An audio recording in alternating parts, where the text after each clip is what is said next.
Where can we develop linkages between gender-responsive budgeting and current budget reforms? Well, all current budget reforms, or most of them, they focus on performance budgeting and the program budgeting. In the core of these reforms is actually the result.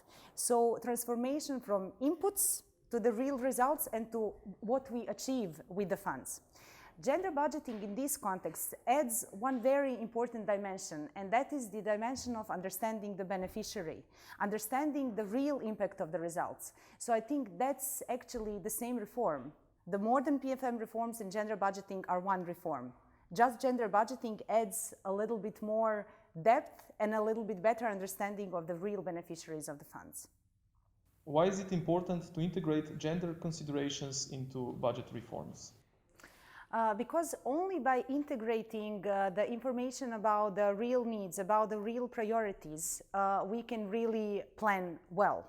So the budget programs and the indicators that are measuring the results of budget programs cannot be adequate without understanding what really stands behind the indicator, being it man or woman, a child, a person in need, a person with disability.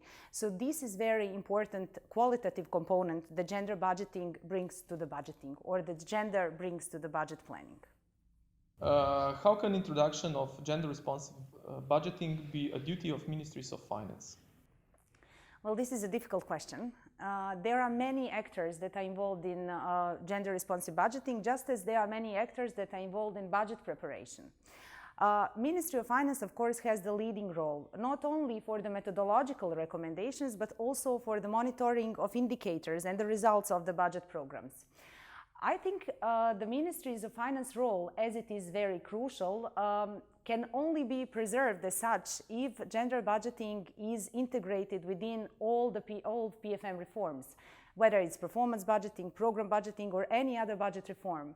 So gender budgeting should not be considered as a separate issue, the issue that gender mechanisms or institutions for gender equality deal with, but the Ministry of Finance.